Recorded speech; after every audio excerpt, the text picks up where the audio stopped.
long ago, in a job far, far away, I entered a new field of pharmaceutical sales, and this was a huge opportunity for me. It was, a job that was incredible in the pay scale. The benefits were incredible. I had a company car. The bonus potential was amazing. It's a pretty sweet gig, or at least it used to be way back when. Had a lifetime supply of free pens, that just had drug names on them. Those are the benefits. But when I got into that field, even though I had been really successful in my previous positions in sales and marketing and public relations, this sales job was very different. And although you think, well, how tough can it be? You go and you get some doctors, you bring them lunch, you get them to sign for your samples. Well, it was really actually incredibly challenging, especially by getting past gatekeepers. So, the gatekeeper is that person who, keeps you from getting access to the person that you need. And in that case, it was the doctors. So sometimes that gatekeeper was the receptionist, sometimes it was the nurse, sometimes it was the office manager. You know, you didn't know. It was different in all scenarios. And sometimes I went to places where, I couldn't even get in the door. Literally, they wouldn't let anybody in the door. And as I struggled, I, kept running into more and more roadblocks. And I remember thinking, this is crazy. Like I am good. I'm great at sales. Why am I hitting these roadblocks that I can't seem to go past? But here's the thing. I I don't know if you want to call it pride. I don't know if you want to call it fear. But I had like zero desire to talk to my boss about what my problems were, my challenges were. I think probably I was afraid he would think I wasn't cut out for the job. So I just thought, well, if I keep trying hard enough, or I, try to be more creative, or if just keep doing it, it's going to work. And so therefore I won't have to tell my boss. And one day, magically, it'll all come together. Now I also had a partner. There were two of us that covered a territory together, and we were supposed to work in tandem. And, in terms of our schedules and what we did that very well. But I didn't really wanna tell my partner that I didn't know what I was doing sometimes, or that I was hitting these roadblocks. I mean, after all, he had kind of gotten stuck with me. They doubled the sales force, so all of a sudden, all these people that, were solo pharmaceutical sales reps now had partners, and even though he and I actually had a great background, we ended up being really good friends. He didn't want me for a partner. I was a pain in the neck. I'm like the annoying little sister who's hanging around getting in the way of what he had going on. So I didn't want him to know that I was hitting roadblocks, because what if then he didn't believe in me? Or what if he said something to our boss and then they didn't believe in me? So after a while, I was like, I've got to get some help here. So I started going to my colleagues that were in the same boat I was, that we were all brand new and we were all facing these challenges. And I'd say, what are you doing? And how is it going? And what things are working for you and what things aren't? And I'll tell you what, it felt good a little bit because, we could commiserate with each other. We could say, this sucks. This is not working. I don't know. Or, hey, I had a win, and we could hold each other up. But the problem with just going to your colleagues when you know that they're in the same boat as you are is that you can't advance with somebody who's not more advanced than you. I want you to just think about that for a minute. You can't advance by collaborating or learning from somebody who hasn't learned or done more than you. And I'm not dissing against any of my colleagues. I had some incredible ones, and I learned some things from them, and they learned some things from me. But it was all just very happenstance that that happened. So the missing piece was my confidence to go, in that case, to either my partner, who was way more experienced than I was, or to my boss and say, I need some help and I need some guidance.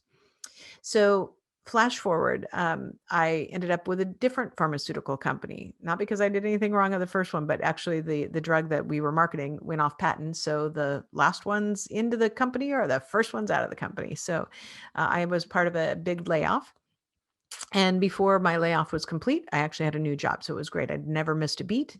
So I had this new job, same, kind of idea, but I sold a different drug in a little slightly different market.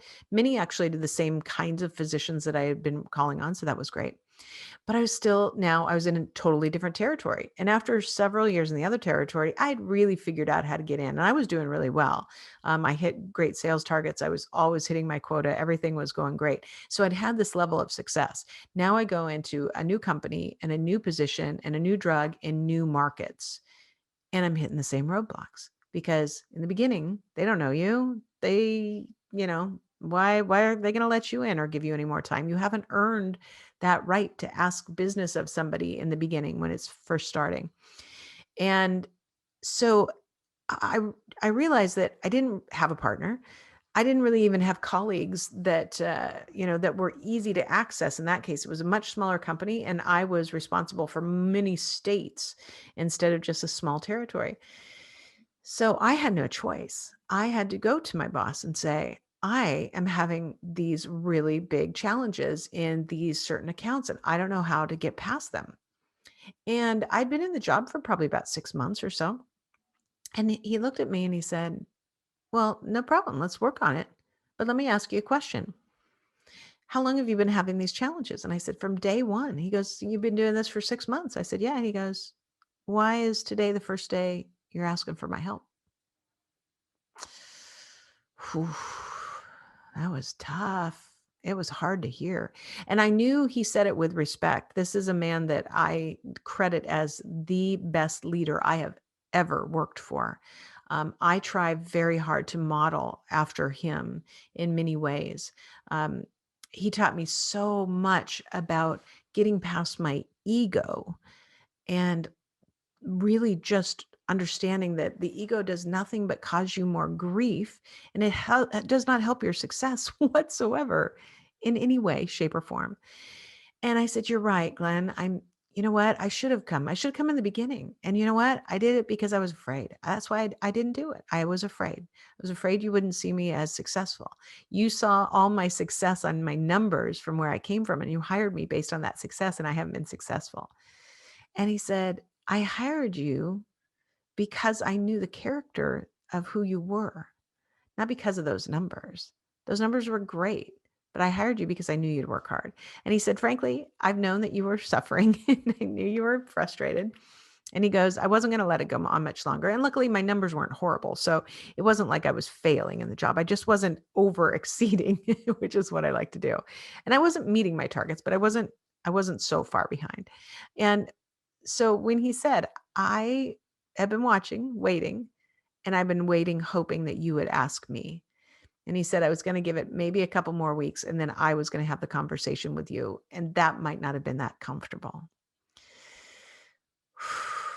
Another deep breath moment because I was like, you're right. That wouldn't have been, I would have been embarrassed then. It was hard enough to tell you I needed your help, but I would have been mortified if you had to have that conversation with me. Now, fast forward now, a long time and been a couple decades since this experience, but it still is really a part of me. And for anyone who's ever worked for me, many of them know that I've had those conversations with them.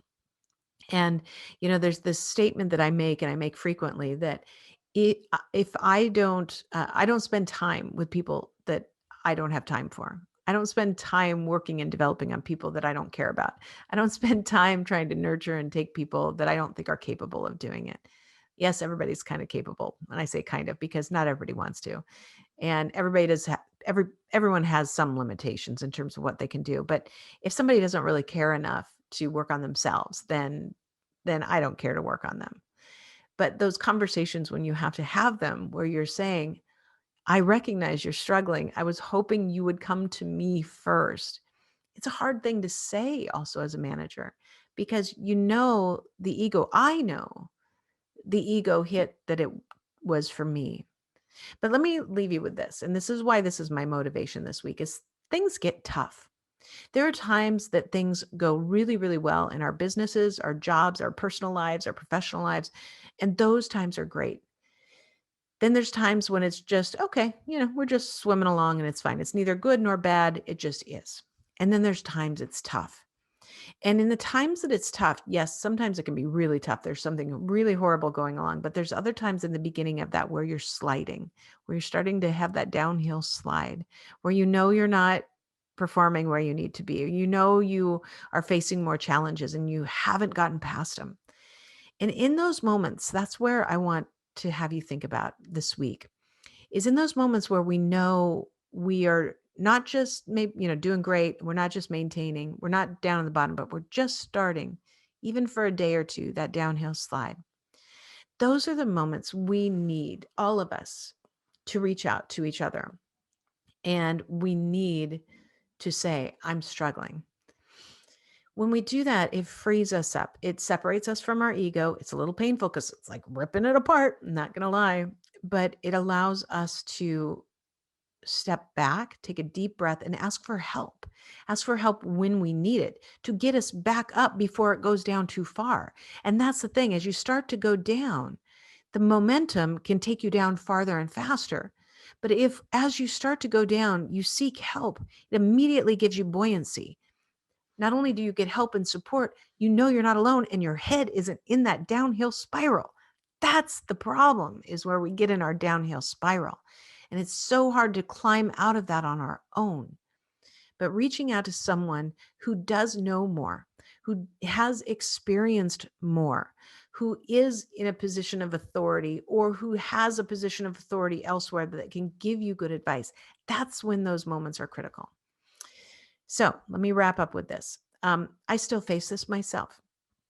If you've watched any of my videos of anything you or listened to any of my podcasts, you've probably heard me talk about the fact that the one thing that I hate more than anything to deal with in my business is the financials. I hate it. I hate it. I hate it. I always have. But here's the thing, when I don't deal with them, I start that downhill slide, meaning, maybe I don't wrap up the financials at the end of the month. Maybe it goes a week out. Maybe it goes 2 weeks out. Maybe it goes 4 months out. And that's where I found myself this time last year. It was almost the end of April. We were 4 months into the year that was supposed to be the best year on record for my company. And the first 3 months were fantastic. And the rest of the year had looked great. As I saw everything drop off my calendar, my business went from doing this to this pretty quickly. And my emotions went from this to this very quickly. My self doubt started to creep. It started to drop. My frustration with not knowing what to do with the finances when they really when there was nothing coming in was taking me down farther and farther. And one day I realized I had to listen to my own advice, and I went and sat down with my husband, who is my business partner, my partner in life, and I said, I hate doing the finances. It stresses me out. It keeps me unable to keep positive mentally when I'm trying to rebuild the company and pivot. And I need your help and guidance. And I'll tell you, it was painful to have my husband go through the books and have him question so many things. They were valid questions, nothing wrong with what he was asking, but it was hard because it meant that I wasn't perfect at it, that I hadn't found solutions for it yet, and that I was uncertain about where things were going to go. And as we started to have more and more conversations, instead of going way down with my mental state on the finances, I started to feel the buoyancy of having somebody next to me. Somebody who says, let's talk about this. Let's talk about getting back to some of the basics. Let's talk about what you need to cut. Let's talk about where you need to add. What do we need to do to right the ship in the middle of this storm, in the middle of this battle? And at that point in time, we doubled down on what we invested in this company. And I added more people to my team in a time that we had nothing coming in. But because I had somebody beside me that knew more about the finances, who was my partner, who was willing to talk to me and guide me and be there and give me guidance and help steer, me in different directions. Here we are a year later in a much more healthy spot. Doesn't mean we're completely out of the woods because we have a lot to still make up for in terms of the lost income, but we are doing a phenomenal job doing it step by step with partners. So my motivation for you this week is to watch yourself wherever you are. When you start to feel those parts, maybe it's frustration in your job, maybe it's not knowing how to get to the next level, maybe it's you got sales that are trying to close and they're just not closing, and you're starting to have that curve down. Instead of allowing your mental headspace to curve down with you, reach out. Find that person that knows more, has experienced more, that is going to be in your corner. Ask them for a life preserver. Allow them to give you some buoyancy. Use that as your opportunity to not only learn from your situation, but to get back on top of the water and stay there. I hope you guys have a great week.